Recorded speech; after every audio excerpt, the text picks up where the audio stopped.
Welcome to Catch Outdoors. I'm your host, Captain Rob Modies. Contact email is catchoutdoors@gmail.com. My website's catchoutdoors.com, and my Facebook page is Catch Outdoors.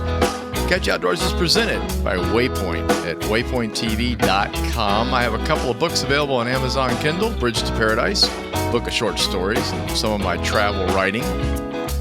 Also, What I Know About Fishing Southwest Florida, labeled by readers as the book about fishing the salt along Southwest Florida's coast. Book 3 is in the works. This is episode 38. Where in the world is Matlacha?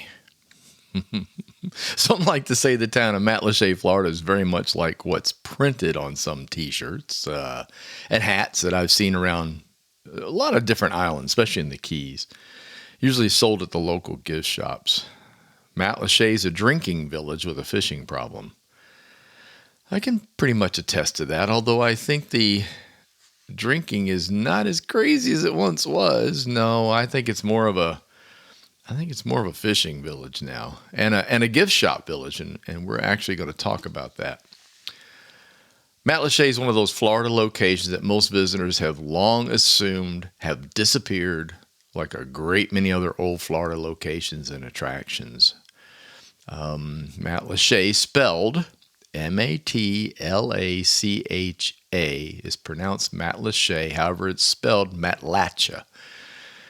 So if you don't get it right, locals are going to know that you're not from around there. So it's Matlacha, like it's got a Y on it, C-H-A-Y, Shay. Yeah, it's French. I don't know why. Nobody seems to know why. I've always thought of it as the gateway to Pine Island. It's located on the west coast of Florida. It's just northeast of Fort Myers and Cape Coral. Matlacha got its start as a dredge island. 1926 is the date I was able to find. It was created by dredging the oyster beds in Matlacha Pass to create land for a bridge and causeway to connect Pine Island to the mainland. I can't even imagine what all that must have been like in 1926. So we're talking almost 100 years now, which is... Ooh, I'm getting old. Anyway, but they did it to create this land bridge. And Pine Island, before that, was long known for growers. Mangoes, I believe someone said there was pineapple, banana, palms, lots of things like that were grown out on the island. And Pine Island's huge, by the way. Sorry, I don't have it right in front of me. 15 miles, I think, from end to end, if I'm not mistaken. I know when I turn, my brother lives down in St. James City. He lives on the southern tip of Pine Island. And so when you get on the island proper, you turn left and you're approximately mile marker 8. And if you go north, I think it's about maybe 5 or 6 miles to the north too. So somewhere in that 15-mile range, I think, from top to bottom.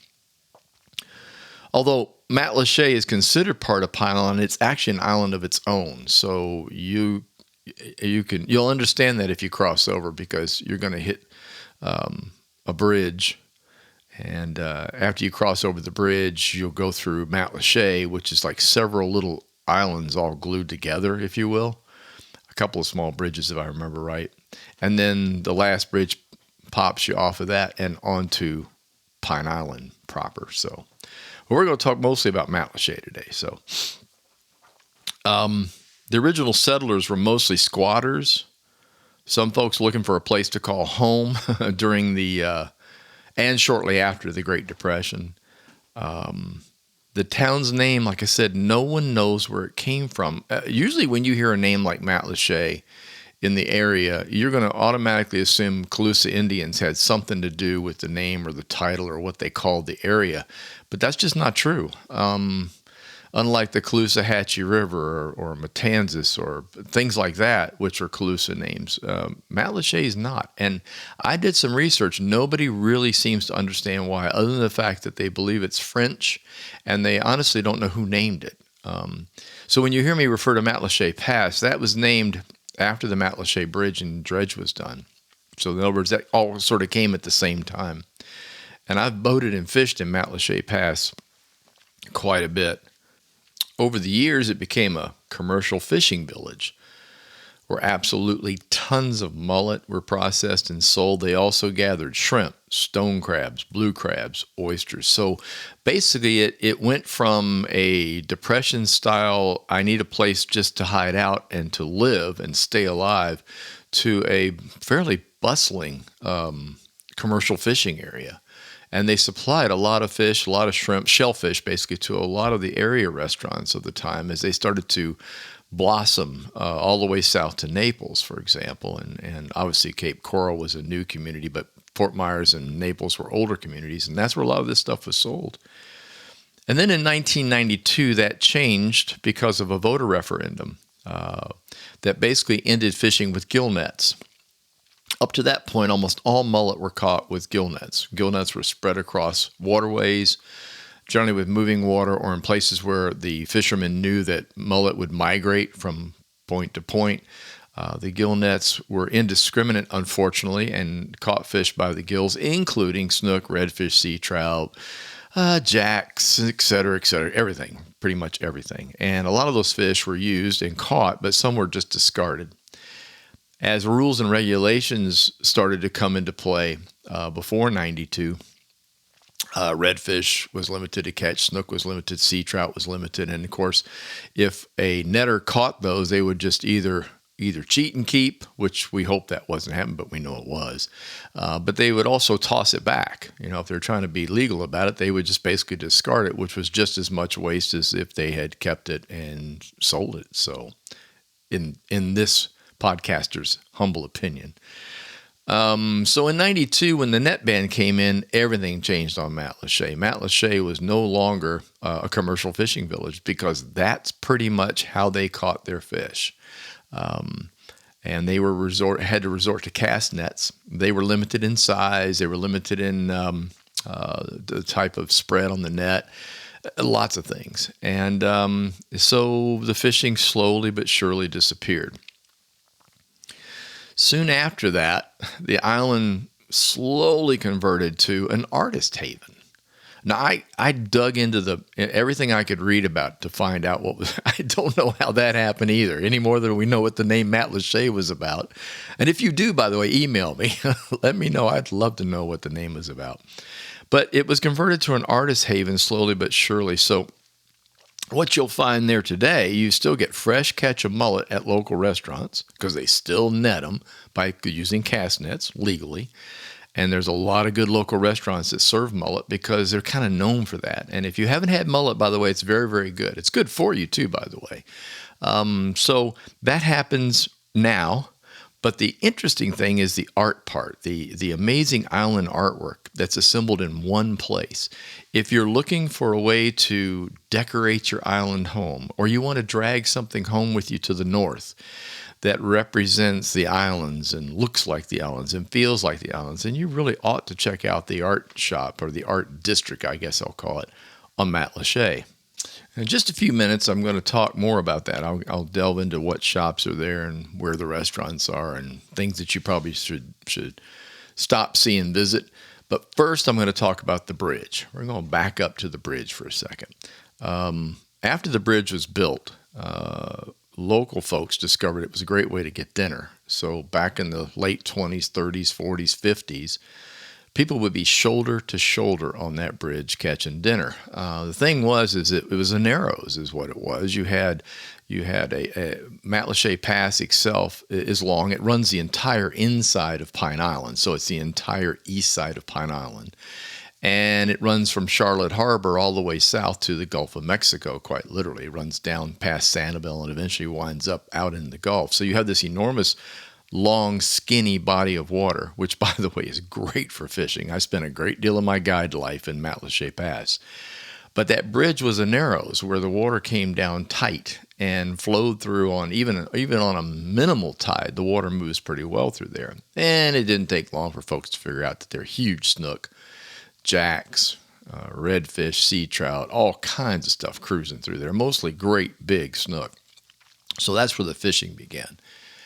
And it became known as the fishingest bridge in the world. It's still labeled the fishingest bridge in the world. Look it up. It's pretty cool, actually. Over the years, the bridge was updated to a lift bridge. I can't remember exactly when that happened. I want to say about 1968, 69, it became a lift bridge. And then more recently in 2012, it was updated again. It was widened a bit. The bridge was built a little higher, still a lift bridge, but could let more boats under without having to open it. But they still worked it for fishing. That's the really cool thing. Even though they modernized the bridge, and everybody was real worried when this happened. Oh no, we can't fish from the bridge, because guess what? Today it's still one of the hot spots. You'll meet the most interesting people on the bridge. You can fish at night on the bridge. There's no restrictions, real. I mean, you have to have a license and have all the typical stuff for fishing in Florida, but and you can only take certain species certain times of the year. You know, all the rules apply, and they don't want you fishing on the lift part, obviously. But you know, it's an incredible place to fish. So that came to play with the new bridge. I would say the notoriety now is even higher than it was before. Back in the 60s and 70s, I mean, we all knew about it, but not many of us really fished it. We fished near it if you had a boat. You would definitely be in that current because it was going to pull some really big fish through. But all in all, the fact that you can stand on a bridge in Florida and catch really large fish is its main attraction. Folks throw shrimp, they throw mullet, they do artificials, they plug, they do all kinds of things for these things. I was on there one evening on the end of the bridge watching a guy use a great big leaded jig like you would use offshore on reefs, dropping it to the bottom and just basically ripping it up, dropping it and ripping it up. I watched him catch 2 snook in probably 30 minutes doing that. So everybody's got their thing, you know, and it's definitely without a doubt worth checking out. There are bait shops nearby, tackle shops that you can stop by and pick up live shrimp and bait if you want to go out there. But I'll be honest with you, artificials work pretty well. But the only thing I was never able to figure out is how to fly fish off of it. It's too high. Down near the corner, you could probably get away with it, but you'd probably be a lot better off in a boat if you try to fly fish the thing. But I'll tell you what, it's absolutely, without a doubt, loaded with fish. Matlacha is a colorful little town, and it is a town. Again, the shops, the restaurants, and there are lots of little places to stay. There are small, very small little motels. There's even one on the water, literally on the water. It's a dock that you stay on. There's also rentals up and down there, and are all very, very close. Another good fishing spot happens to be the next bridge, which not many people really delve into very much, but that's up near the residence. And all in all, you're probably, I'm gonna have to guesstimate this, but it's probably, the whole town can't be more than a mile long. So from the big bridge to the last bridge when you get off island, it's probably a mile, maybe a little more, but I kind of doubt it. I've never really met, I've been out there 100 times, but honestly, I can't tell you. It's short. Let's just put it that way.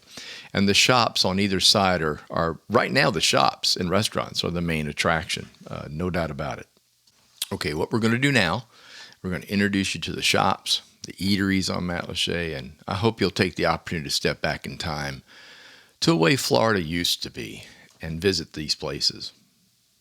Okay, let's start let's start at the beginning. As you're driving into Matlacha, on the left-hand side of the road, you're going to see a place called Bert's Bar and Grill. I think it's probably the best known of the eateries in Matlacha, just because it's been there for so long.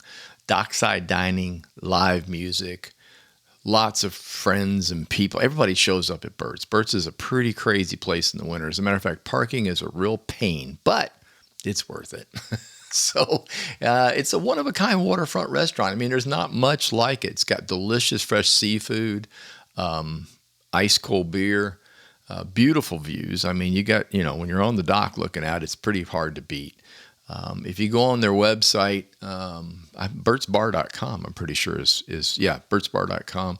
They've got their menu set up there for you. They've got calendars, gifts. They'll show you, the whole lay of the land as far as that thing's concerned. But Bert's is just one of those places that you would, if you're visiting, or if you're a regular, if you're a Cape Corellian, is that how you say Cape Corellian?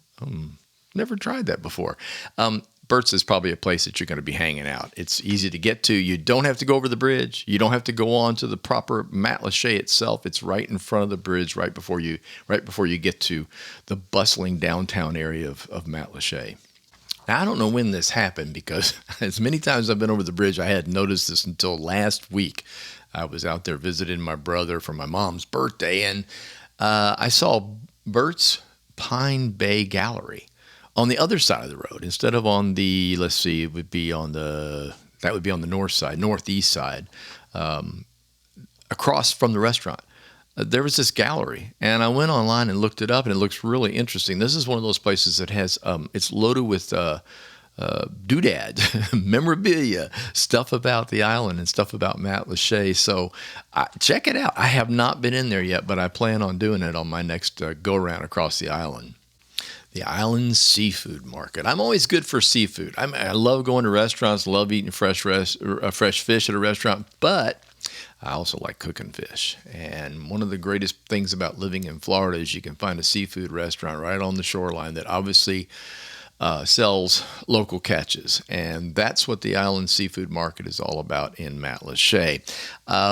It's fresh shrimp, oh, yummy, yummy. Oysters, they obviously mullet, crab, things like that are found there. The Island Seafood Market, it specializes in selling food, fresh seafood, to the people of Matlacha. So they've got a reputation to uphold. So by all means, visit there. If you're looking for some special seafood, something for a special dinner, and perhaps while you're visiting, or maybe you're over there hoteling it over on Pine Island, and you got a room with a small kitchen. By all means, check out the Island Seafood in Matlacha. Since I'm a kayaker, it'd be remiss of me to not mention the Gulf Coast Kayak place. It's up the street. Okay, so it's before the bridge. It's on the right-hand side of the road. It's great. They have tours. They do a full moon kayak tour on full moon evenings. They have paddle boards. They do nature tours, sunset kayak trips, mangrove maze kayak. That's the one that I think would be the most. I love getting deep into the mangroves, but they're located in a position to put you right onto the Matlacha Pass Aquatic Preserve.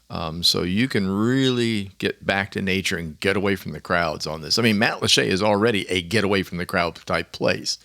It goes even further than that when you get in a kayak. Yes, you can fish. You can launch your own kayak there. They have the facilities, but they also rent and do all that kind of fun stuff. So be sure to check it out. Friendly people. You can book online if you want to do a trip. And they also have a full service shop with accessories and things like that for kayakers. Once you're on Matlacha proper, over the bridge, on the left-hand side of the road is one of my absolute favorite places to eat on the island, the Blue Dog Bar and Grill. Honestly, I just don't think you can beat it. There's other great places to eat on the island, don't get me wrong, and you should try them all, but I always seem to gravitate back to the Blue Dog. I don't know. Their breakfast stuff is great.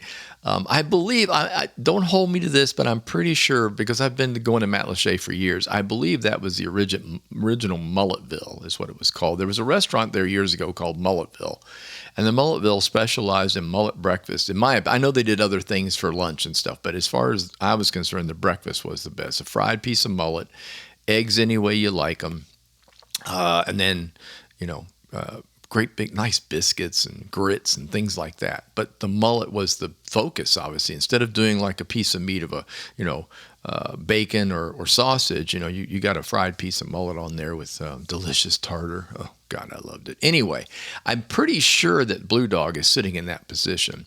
And they carried on the tradition because the mullet still is a focus there. They have all kinds of mullet dinners as well as some delicious fresh seafood. Like I said, the island brings in seafood, and it looks to me like the Blue Dog Bar and Grill is participating in grabbing some of that fresh fish and presenting it on their menu. You will not be disappointed. It's really a great place to get a meal.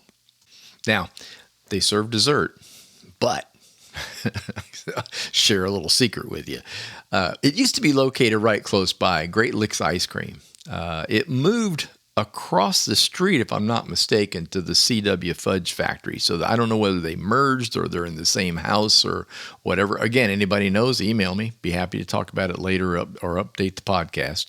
But basically, Great Licks ice cream is fantastic. They churn their own. They make special flavors on special weeks. So in other words, you just check their Facebook page, and they'll tell you what's up. You know, what's the latest brew is for ice cream.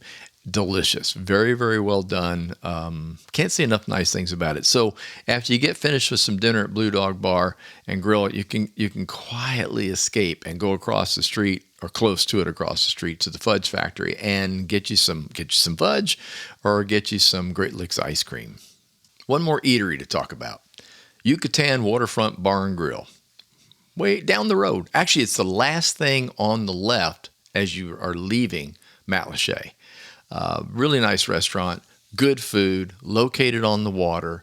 Been there a long time. That also had another name ages ago, and I'm sorry it escapes me, but it has changed hands again. And that wasn't recent. That's been that way for a while. Decent parking. One of the things that it's got going for it that the places up in Matlacha downtown don't have is parking. They have a lot that you can pull into. It's a little easier to get in and out of. And if you're a Pine Islander, if you're staying out on Pine Island, this would be the first restaurant you'd come to. Coming from that direction. So it would be on the right-hand side of the road. But delicious food, great seafood. I have never had a burger there, and I'm a burger nut. I know. I go to seafood restaurants, and I have their burger because I eat a lot of fresh seafood on my own. Unless they're delivering something like, if they got triple tail on the menu, wahoo like they do over here on the East Coast, something like that. I mean, I'll slide that way because that fish is fairly rare. It's not something you see every day in a seafood restaurant. But in most cases, I judge, I know this sounds crazy, but I'll judge a seafood restaurant by the quality of its burger. Okay, so that's insane. But anyway, you'd be surprised. You'd really, some of the best burgers I've had also happen to be in places that have some of the best seafood going. So be sure to check out the Yucatan Waterfront Bar and Grill. Now, as I mentioned earlier in the podcast, one of the things that Matlacha rotated to or moved to were art shops. When the fishing sort of fell apart, and the nets were banned and the folks had to find other things to do, art took over. I honestly don't know how, and I don't think anybody really does, except for the fact that it's a cozy little village with quaint little cottages that were easy to paint in bright colors like the Bahamas. So they're bright greens, bright pinks, blues, things, yellows, things like that attracted people's attention as they drove through Matlacha to get to Pine Island. Now, somebody along the line, I don't know if it was Leoma Lovegrove or someone of that nature, decided this would be a good place to put an artist area. And by golly, it worked. It's truly amazing. And I don't shop. I'm a guy. I go to the hardware store and shop. If I'm going to go get something, I go get it. You know, I'm one of those people that walks into the store, goes directly to where I want to go and get it, unless it's a hardware store. And then, of course, if you're a guy, you have to browse a hardware store.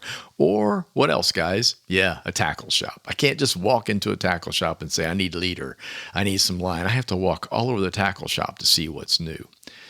So an art shop for me is the same way. I just want to kind of go in and get out. I want a gift for my mom, sisters, brothers, anybody that I'm looking for something new and interesting. That's where I'm going to go. I'm going to go to the Matlacha gift shops. But I find I look around a lot more there. There are, there's the Trader's Hitching Post. There's the Matlacha Menagerie, Island Visions. There's a whole bunch of places. In this one little bitty area, you can park a car and literally walk from shop to shop to shop and look for one of those, those unusual things, that unusual buy, that unusual gift. Leoma Lovegrove, her gallery is without question amazing. I don't even know what to say. It's her gallery and gardens. First of all, the people are very friendly in the shop. She has an amazing amount of artwork, and her artwork is really, really unique. I have spoken about my love of different people's art and things like that, just Tim Borski down in the Florida Keys has got some really unique artwork, and there are many, many others. But Leoma is just amazing. She picks a subject, and it can be a critter or a building or palm trees, and then turns it into this ultra bright, beautiful painting. There's just no other way to describe it. She sells her artwork in the shop. They're originals. She sells them in multiple sizes. Some are small and some are large. Some are not very expensive and some are quite expensive, but they're certainly worth it. If you're trying to decorate a home, an apartment, you want to put a little color and a little life into it, I would highly recommend a Lovegrove painting. Her studio is right there. They also have a beautiful outside gardens, so it's worth checking away. I call it an art adventure, and then when I went on her website, I realized that she actually used those words as well. An adventure. It's someplace to come to and spend some time looking around. Every now and then she's got some specials at the front counter, like ice cream and things like that. The whole gamut is covered when it comes to the art. There's Beatles art. There's fishing. There's the outdoors. There are local buildings and local locations that are done in her wild and crazy paint schemes, which I personally really, really like. So get a chance, jump on her website, leomalovegrove.com. It's Leoma, leomalovegrove.com. Check it out and click on some of this stuff. I think you'll be blown away by it. She does have online ordering, but it's much more fun to go to Matlacha and cruise the shop if you get a chance. If you're Floridian, visit Matlacha. If you're from out of town, visit Matlacha. Especially you Florida folks. I mean, if you live in Cape Coral, Fort Myers area, south to Naples, it's certainly worth the drive up there on an afternoon to go check out that little island and all the shops and restaurants. For myself, I'm on the East Coast now, Fort Lauderdale. I still cruise over there because my brother lives on Pine Island, so I have an excuse to go right through the middle of Matlacha. And it's ever changing. I've noticed that over the years that I've traveled over to visit with my brother. It's really new shops pop up and new things are happening in that little area. And I'm always amazed that one more person can put one more shop in that particular location. Good fishing access from the bridge, as I mentioned. There are places to launch your kayak. Right down the road in the middle of Matlacha is a park, and the park has a boat ramp. You can launch a boat at the park if you wish, and that gives you access to Matlacha Pass. Matlacha Pass was one of my favorite places to take clients when I was a charter captain. It's out of the way. It's not Pine Island Sound, which is I'm not going to say it's hammered because Pine Island Sound is so big. But it always felt like Matlacha was like this little secret place. You never saw anywhere as near as many boaters, fishermen in there. It has good access to lots of deep mangrove, small islands, small channels, and things like that where fish absolutely love to hide. So if you're a fisherman, Matlacha is a good place to check out to launch your boat. Visit it. It's really an amazingly great place, and I've enjoyed all my time there. Stop and have a meal, stop and have some ice cream, and visit Leoma. Thank you so much for listening. I appreciate you taking the time to tune in. If you enjoyed this podcast, please tell a friend and leave a review. My podcasts are scheduled for each and every Tuesday. Catch Outdoors is presented by the Waypoint Podcast Network and is available on Waypoint and by many of your favorite podcast providers. The Facebook page is Catch Outdoors. The website's waypointtv.com and catchoutdoors.com. Until next time, get outdoors and enjoy.